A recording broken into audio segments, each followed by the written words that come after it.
तो बच्चों, आज का लेक्चर स्टार्ट करने से पहले दो इंपॉर्टेंट चीजों की हम बात करेंगे और फिर अपना लेक्चर स्टार्ट करेंगे। मैंने आपको एक मैसेज भेजा था, सब बच्चों को भेजा था, and that was a picture, and picture was an appreciation by our student only, Siddhi ji, जिन्होंने बोला था कि सर आपके कहने में मैंने एसआईपी में पैसा लगा दिया। मैंने पहले मैसेज पढ़ा, मैंने लगता है पैसे से चला गया। अब मेरे से डिमांड करी सर आपकी फीस में पैसा काटेंगे अब हम। तो उन्होंने कहा कि सर मेरे पैसे बड़ी तेज बढ़ गए। तो मैंने कहा कोई बात नहीं, आपके तो सो कॉल्ड 10% 10 दिन में बढ़ा है, मतलब महीने का 30% हो गया और साल का हो गया 365%। तो ये अच्छा इन्वेस्टमेंट है, बट ये शॉर्ट टर्म में है। रियलिटी में कोई 365% इन्वेस्टमेंट वाला सो कॉल्ड रिटर्न आता ही नहीं है। हाँ, 15-17% तो आप मान के चलिए मिलेगा ही मिलेगा if you are a long term investor. तो चलिए, बहुत अच्छी बात है, लोगों ने मेरी बातों को माना, मेरे को बड़ा अच्छा लगता है। दूसरी बात ये, children, yesterday I met a very old student of mine. She specially came to meet me. 7-8 minute उसने मेरी क्लास के शायद बर्बाद भी कर दिए, बट उसने अपना बहुत सो कॉल्ड सिस्टम आबाद कर लिया। कह रही सर मैंने डिजिटल मार्केटिंग का बिजनेस स्टार्ट किया 2 साल से, और मेरे को एक सीए का नंबर दे दीजिए। मैंने कहा सीए की तुमको क्या जरूरत पड़ गई, कौन तुमने अरबों खरबों करोड़ों कमा लिए होंगे। ये सर रिटर्न फाइल कराना है। तो मैंने कहा सीए के पास जाओगी तो कम से कम 5,000 रुपये झड़क देगा वो तुम्हारे, क्योंकि वो सीए है, वो मैदानता है। वो नॉर्मल कोई सर्जन तो हो ना जो 500 में इलाज कर दे। तो मैं एक नंबर दे दूंगा, उसको 1,000 रुपये दे देना, वो तुम्हारी रिटर्न फाइल कर देगा। वैसे तुम्हारी इनकम है कितनी पूछते हो तो एकदम नीच टाइप का काम लगा, ये अच्छा काम लगा नहीं, बट मैंने पूछ ही लिया। कह रही सर वो 17-18 लाख रुपए सिर्फ सेविंग अकाउंट में पड़ा है 2 साल से। अब जाहिलपना देखिए, 18 लाख रुपए 2 साल की कमाई। अगर पब्लिक प्रोविडेंट फंड अकाउंट खोल लिया होता और एनपीएस खोल लिया होता, यहाँ पे 1.5 लाख रुपए और यहाँ पे 50,000 रुपए, 1 साल का कितना हो गया बच्चों? 2 लाख, और 2 साल का कितना हो गया? 4 लाख रुपए पे कम से कम गिरी से गिरी हालत में, अगर 1 साल में 9 लाख, 1 साल में 9 लाख भी कमाया तो 20-20% के स्लैब में आप आ गए टैक्स के। तो आपने 80,000 रुपए का तो अपना नुकसान यही कर लिया। Is that clear? उसके अलावा अगर आपने पैसा लगाया ही नहीं पीपीएफ में, पब्लिक प्रोविडेंट फंड में, तो आपको इंटरेस्ट भी नहीं मिला। अगर आपको इंटरेस्ट भी 7.5-7.5% के हिसाब से मिला होता तो एटलीस्ट आपका इंटरेस्ट भी पीपीएफ में एकदम एग्जेम्प्ट फ्रॉम टैक्स रहता है। तो कह रही सर 1,00,000-1.25 लाख तो चूना लग गया। मैंने कहा जब मैं बोल रहा था 11वीं में फाइनेंशियल लिटरेसी क्लास कर लो तो लगता था कि सर बेवकूफ बना रहे हैं, तो लगता था सर टाइम पास करा रहे हैं, सर को अपने पैसे की चिंता है। तो कह रही सर वो जरा वीडियो भी भेज दीजिएगा अपने, हम एक बार देख लेंगे। मैंने कहा चल लास्ट सेशन के रिकॉर्डेड वीडियोस हैं तो मैं तेरे को भेज दूंगा, उसको देख लेना। कि सर अकाउंट खुलेगा कैसे? मैंने कहा सब ऑनलाइन खुल जाता है, पीपीएफ के लिए बैंक में जाना पड़ेगा, एक फॉर्म साइन करना पड़ेगा, एनपीएस तो खुलता ही ऑनलाइन है बेसिकली। तो देखिए भाई कितना बड़ा ट्रॉमा है, पैसा तो है इंसान के पास बट उसे टैक्स बचाना आता ही नहीं। सरकार के नियम भी हैं बट आपके पास ज्ञान ही नहीं है कि आप उस पैसे को बचा पाए। एंड देयर आफ्टर अगर पैसा लगाए भी, पता लगा कोई अर्जी भर्जी ऐप डाउनलोड कर लिया, पैसा बढ़ाने के चक्कर में तो बढ़ा तो आपका नहीं, जिसको पैसा दिया उसका बढ़ गया। Is that understood? तो ये सब भी खेल मार्केट में बहुत चलता रहता है आजकल, कि जहां पे आप पैसा इन्वेस्ट कर रहे हैं वो इन्वेस्टमेंट लेजिटिमेट है या नहीं है। पता लगा ग्रो ऐप डाउनलोड कर रहे हैं, फर्जी वाला ग्रो ऐप है। तो in that case also I also do not prefer कि डायरेक्ट इन्वेस्टिंग आप ऑनलाइन करें। भैया किसी ऑफलाइन एडवाइजर को पकड़ लो, XYZ जीतू भैया टाइप, मेरे एडवाइजर का नाम भी जीतू ही है, समझ में आ गया, उनके थ्रू इन्वेस्ट करो। ठीक है 1.25% रिटर्न में रिडक्शन हो जाएगा, बट एटलीस्ट पैसा तो वो लेकर भागेगा ही नहीं। Is that understood? वेल, समझ में आ गया? चलिए, तो ये है बच्चों real life advantages of studying financial literacy. आज कुछ लोगों को लगता है अरे सो आराम से संडे को बैठ के कौन टाइम बर्बाद करे, बट ये 20 साल बाद जो आपने आज सोने का सैक्रिफाइस किया है, उस समय आपको कितना सोना दिलवाएगा जिंदगी में, ये आप सोच ही नहीं सकते हैं। चलिए लेट स्टार्ट चिल्ड्रन। हम स्मार्ट गोल्स की बात कर रहे थे, तो एक बार स्मार्ट एक्रोनिम का मतलब पढ़ लेते हैं। अगर आपका कोई भी इरादा, कोई भी गोल स्मार्ट है, तो first and foremost it should be specific. Sir मेरे को आईएएस बनना है, तो ये स्पेसिफिक है। सर कभी ना कभी तो हम आईएएस बन ही जाएंगे, भैया 3-4 अटेम्प्ट है बस जनरल कैटेगरी वालों का, 50 अटेम्प्ट नहीं है। और आपकी उम्र अगर 30 साल हो गई तो वो अटेम्प्ट भी खत्म। पहले 3 हुआ करते थे, फिर 4 हो गए, अभी भी 3 है कि 4 है? अच्छा आप 4 हो गए, ओके। मैंने भी एक बार अपने पापा के फ्रेंड के कहने पे 2001 में टाइम बर्बाद किया था, और अपने 50 रुपए बर्बाद किया था आईएएस का प्री का पेपर देखकर। जीएस का पेपर तो मेरे सिर के ऊपर से उड़ गया पूरा, एक को क्वेश्चन टेंजेंट ही नहीं बना, अंदर जाने की तो बात ही अलग थी। और जो उसके बाद ऑप्शनल सब्जेक्ट था कॉमर्स, उसमें शायद 120 क्वेश्चन आए थे, मेरे 115 सही थे उसमें से। बट जब तक आपके जीएस में क्वालिफाइंग मार्क्स नहीं होंगे, आपकी ऑप्शन की कॉपी चेक होगी ही नहीं। तो इट शुड बी मेजरेबल कि कितने टाइम में आपको उसको अचीव करना है। सर हम तारे तोड़ के लाएंगे, आम तोड़ नहीं पा रहे, पेड़ पे चढ़ के तारा तोड़ेंगे। तो आपका गोल अचीवेबल होना चाहिए। आई रिपीट, आपका गोल अचीवेबल होना चाहिए, ऐसा गोल बनाइए। सर दे दीजिए 500 क्वेश्चन, हम होमवर्क में करके ले आएंगे, हाथ टूटे हुए दोनों, एक्सीडेंट हो चुका था, ये 500 क्वेश्चन कर लेंगे। तो क्या ये अचीवेबल है? पेट खराब है और चले गए बर्गर कंपटीशन में, बर्गर देखने कंपटीशन नहीं, बर्गर खाने कंपटीशन है। Is that understood? Your goal should be realistic sir, 100 रुपए बचाऊंगा, लॉटरी टिकट खरीदूंगा, उससे 1 करोड़ का इनाम पाऊंगा, ये रियलिस्टिक है? ये सट्टा स्टिक है, सट्टा खेलना ना। And thereafter it should be time bound, within a particular time you should be able to achieve this. Logic understood well children? पक्का? चलिए, सो लेट्स अंडरस्टैंड कि मिस्टर बख्शी का ड्रीम है कि उन्हें एक डीवीडी प्लेयर खरीदना है। आई होप सो सबको पता होगा what is a DVD player. DVD का फुल फॉर्म पता रहा होगा? नहीं सर, ये तो नहीं पता। और अभी पूछ ले आईटी में नंबर कितने आए थे 10वीं में? सर 95 आया था। सोचिए, जीरो एजुकेशन है, जीरो नंबर तो आगे 95, बट डीवीडी फुल फॉर्म नहीं पता।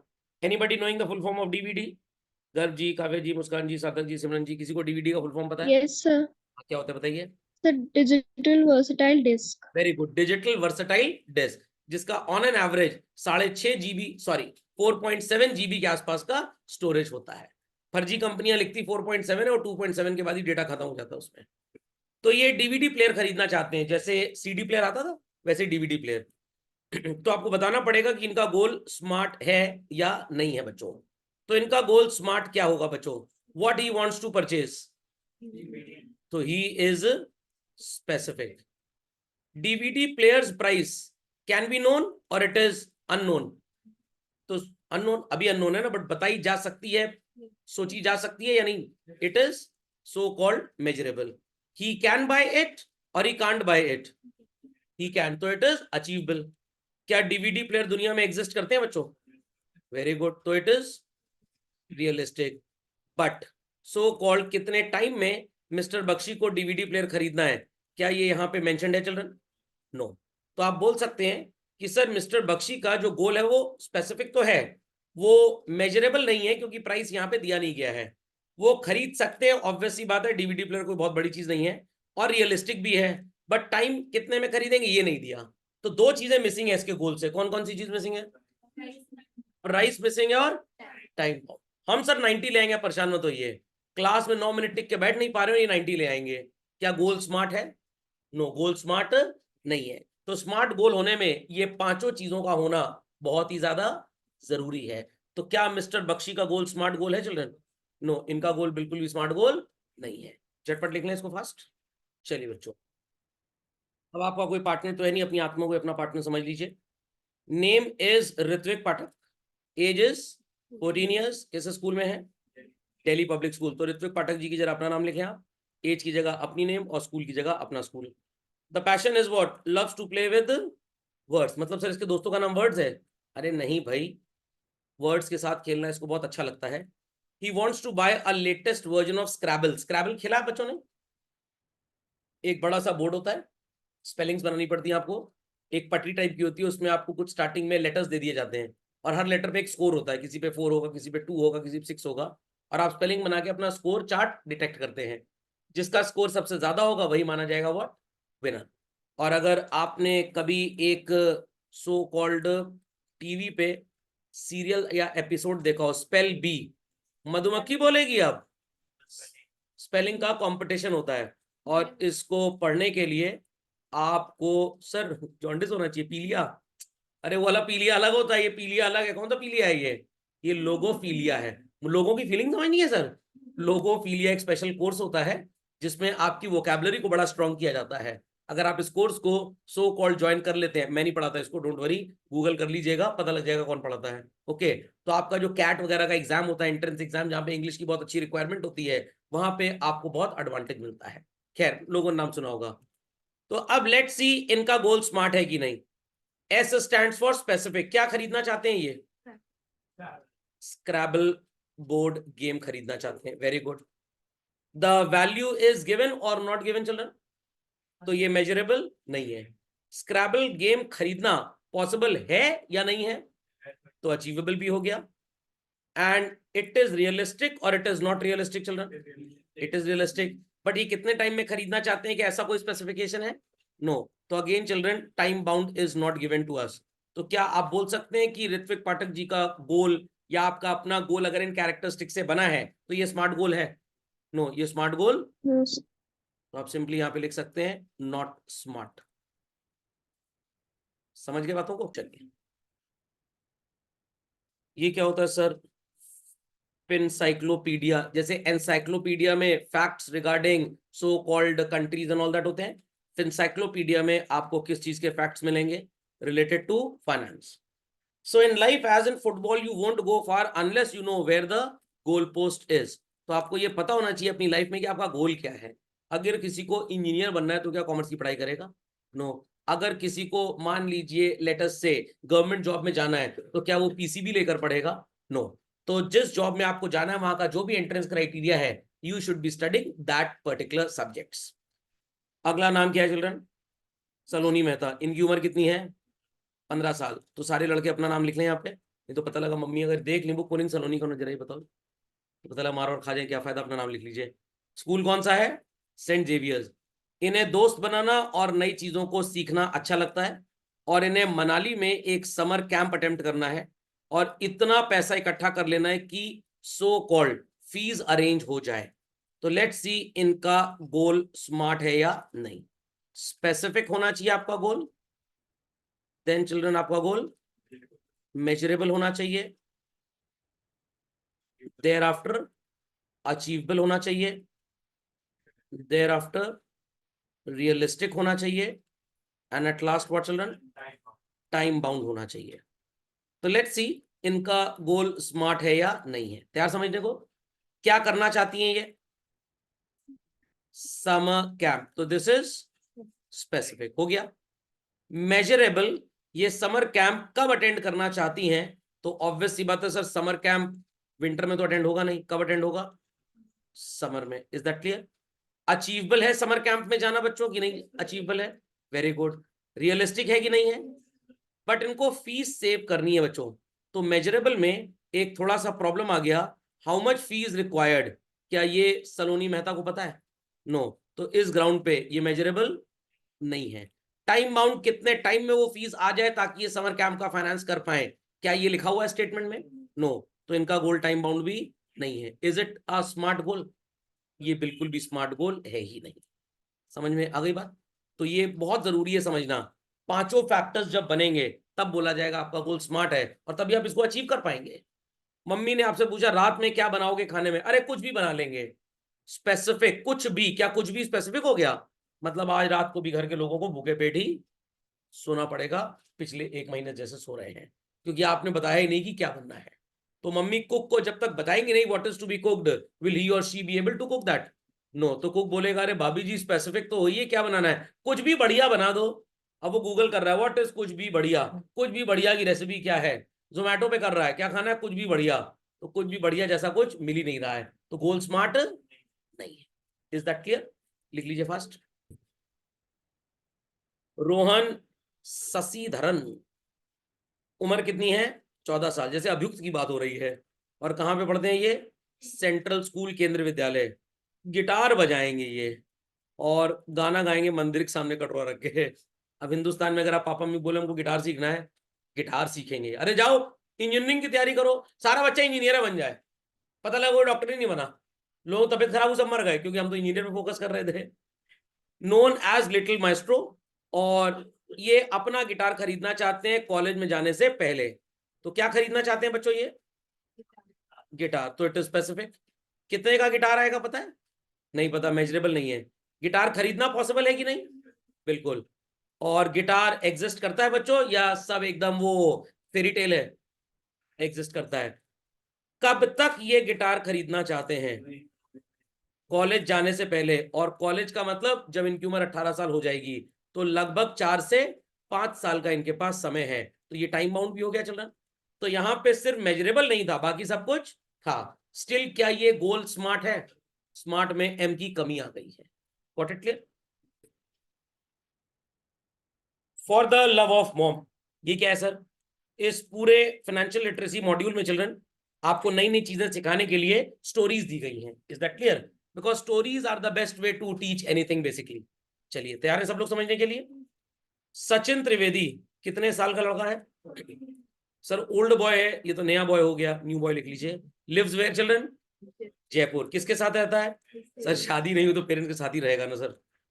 And wants to work and earn money of his own, but his school and karate class keeps him so busy that he just does not find any time or energy for work.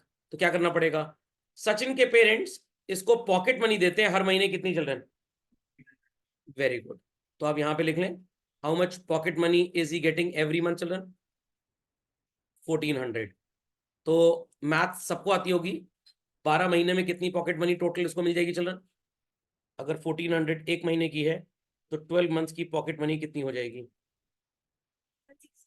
16,800 रुपये। इतनी गणित सबको समझ में आ गई children? लिख लें चटपट फास्ट।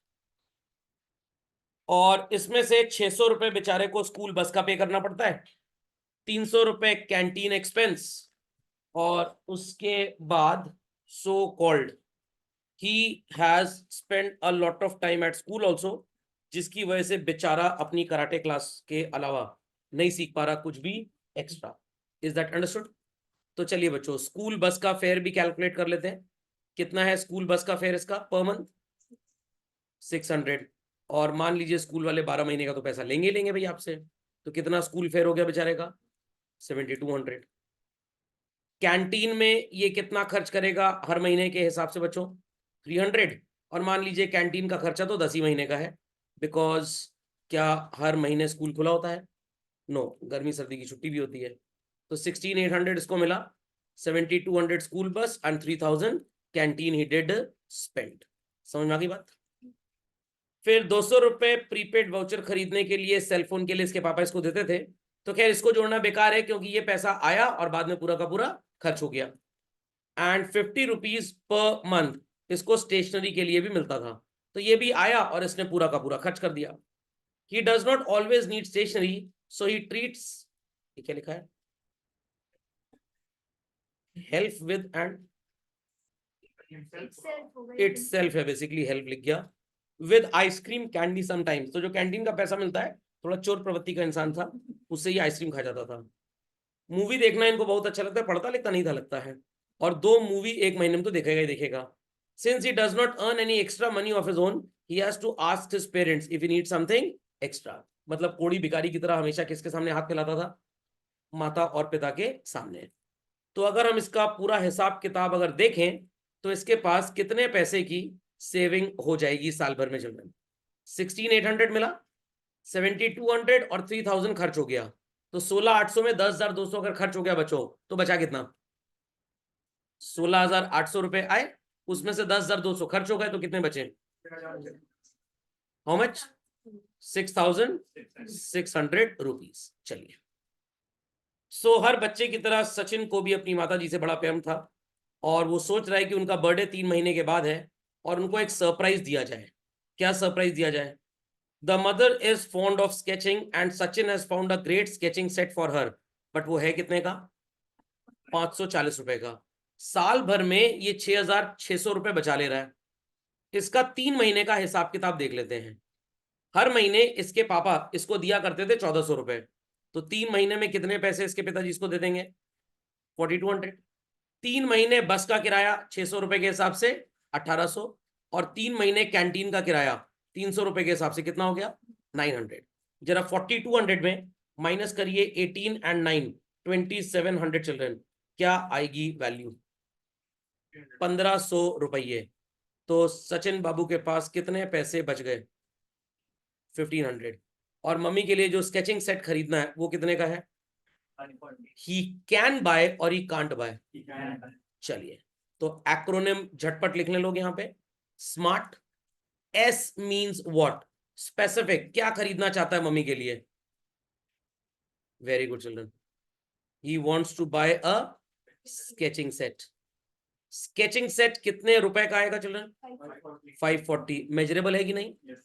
स्केचिंग सेट खरीदना क्या मुश्किल है और नामुमकिन है? No, he can buy it. It is existing in this real world और नॉट? और कितने समय में खरीदना है? 3 मंथ्स में। तो सारी प्रॉपर्टीज फुलफिल हो रही है बच्चों। तो इसका गोल स्मार्ट है या नॉन स्मार्ट है? स्मार्ट है। समझ में? तो Sachin's goal is a smart goal. Is that understood? तो many times your parents must have asked, क्या करोगे भविष्य में? करेंगे कुछ ना कुछ, अभी सोचा नहीं है। तो अभी सोचा नहीं तो कोमा में चलेगा जो सोचा नहीं है? कब सोचोगे? 25 साल बाद? हाँ, पहले सोचे शादी ब्याह निपटा ले, काम से फुर्सत मिले, फिर सोचेंगे क्या करना है। तो भैया जीवन में सिर्फ आप सोचते ही रह जाएंगे और कर कुछ नहीं पाएंगे। तो सर ठीक है, इतने लोग बहुत कुछ कर रहे हैं, मान लीजिए हम कुछ कर भी गए तो हम गुम हो जाएंगे। तो सर एक काम करते हैं, जानवर की तरह है, मर जाएंगे, बस काम खत्म, हर साल एक बार चौथा 13वीं हो जाएगी, बरसी हो जाएगी। तो भाई आपका इंसान के जीवन का कोई फायदा हुआ ही नहीं। ये काम तो टॉमी और मोती भी कर लेते हैं। What it clear? Came like a human being, धरती में कुछ ऐसा काम करी कि लोग आपको हमेशा याद रखें। लिख लीजिए बच्चों इसका फुल फॉर्म। तो भाई सचिन जी का गोल स्मार्ट गोल था कि नहीं था? सचिन जी का गोल स्मार्ट गोल था। Is that clear? चलो, तो ये सब नीड और एनालिसिस तो हम लिख ही चुके हैं, तो खैर अब इसकी और कोई जरूरत है नहीं। चलिए, तो स्मार्ट गोल में सबसे पहले लोग अपना अपना ड्रीम लिख लें, ये आपका होमवर्क भी होगा आज का।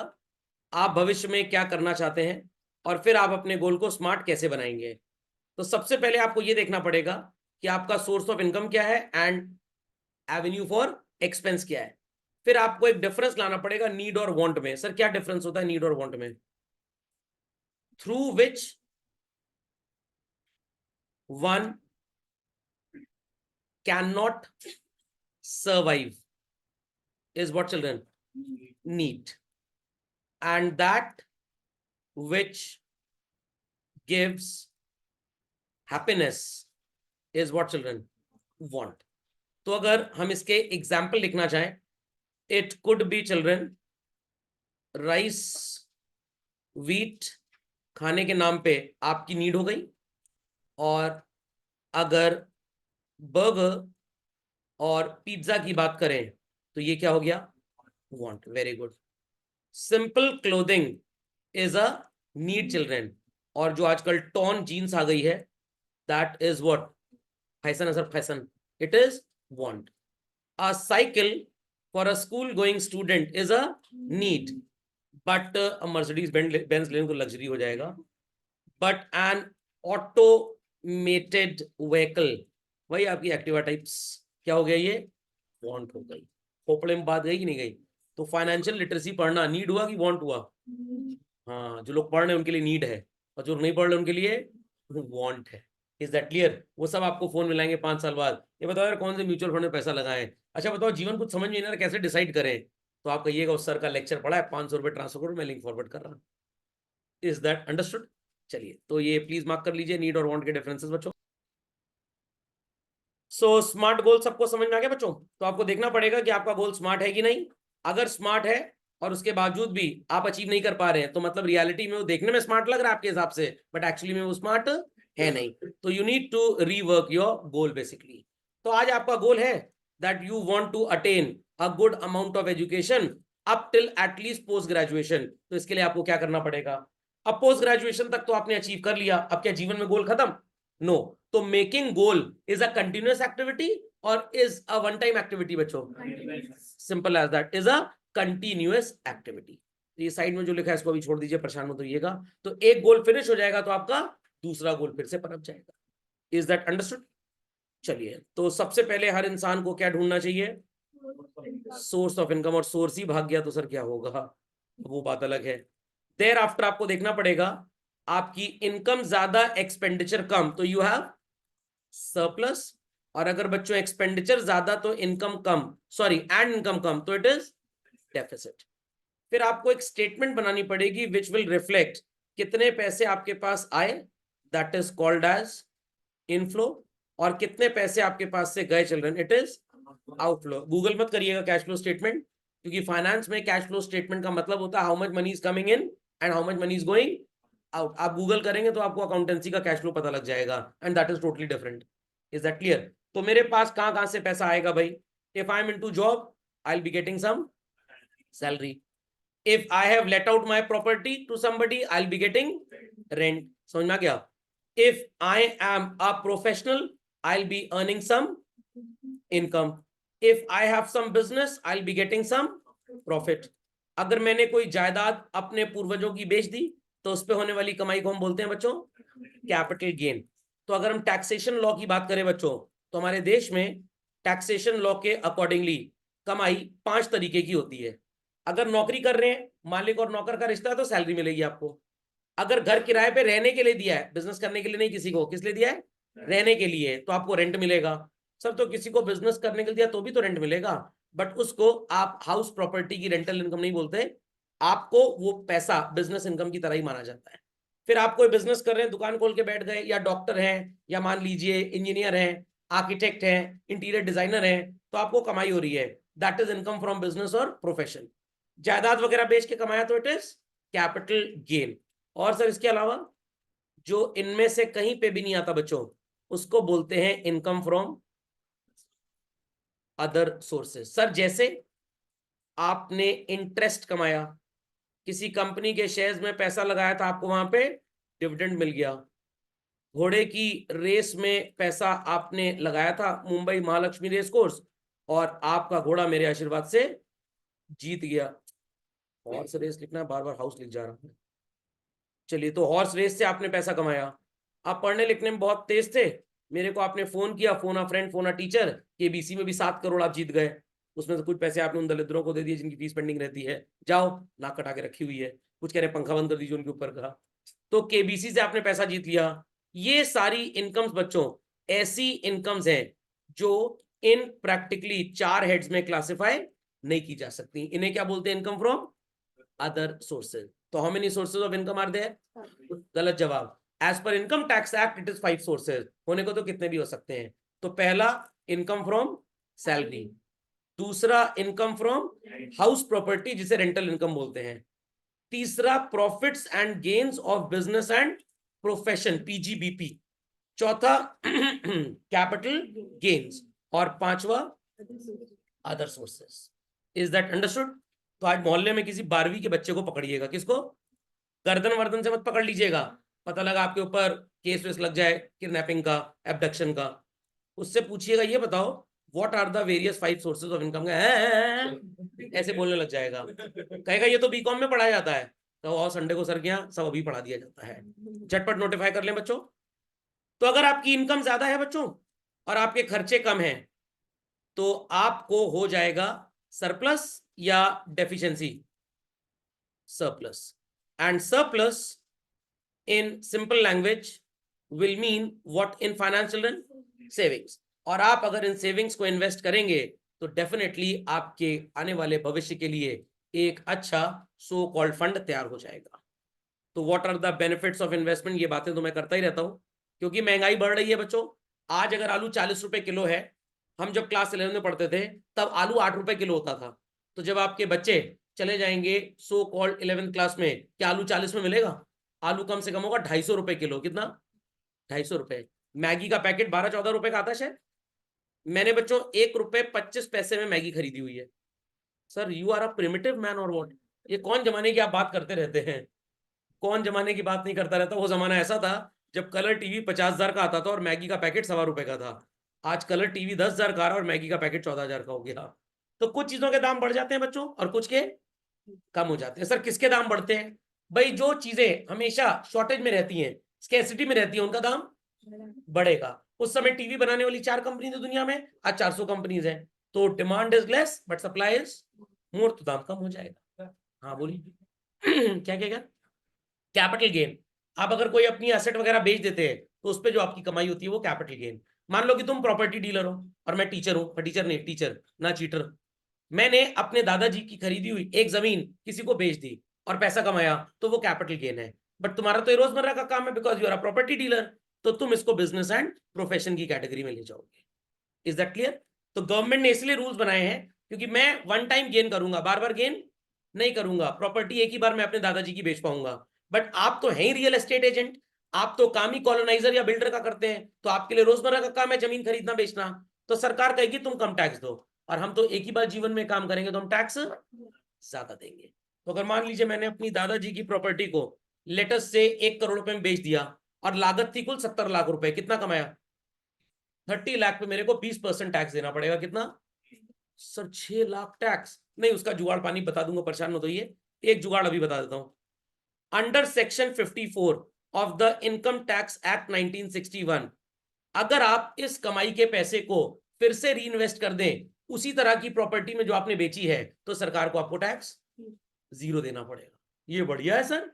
तो सरकार क्यों सर आपको टैक्स माफ कर रही है? आपके रिश्तेदार है? मेरे रिश्तेदार तो कुछ स्टूडेंट्स भी नहीं है मेरे, वही परेशान किए जा रहे हैं। इसलिए क्योंकि सरकार कह रही है अगर सर आपसे हमको टैक्स मिला होता तो हम ये पैसा गरीबों के अपलिफ्टमेंट में खर्च करते। आपने इस पैसे को फिर एक नई प्रॉपर्टी में इन्वेस्ट कर दिया, तो हो सकता है वहां कंस्ट्रक्शन करेंगे, कुछ काम करवाएंगे, तो you are a source of generating employment in the country. तो गरीबों को आप ही डायरेक्ट पैसा दे रहे हो, इसलिए हम आपको बेनिफिट दे रहे हैं, टैक्स आपका माफ कर दे रहे हैं। तो जब आप इन्वेस्टमेंट करते हैं तो भारत सरकार आपको काफी टैक्स में छूट देती है। Is that understood? चलिए झटपट लिख लें बच्चों इन सब चीजों को। सो बच्चों, आ गया हमारा सेशन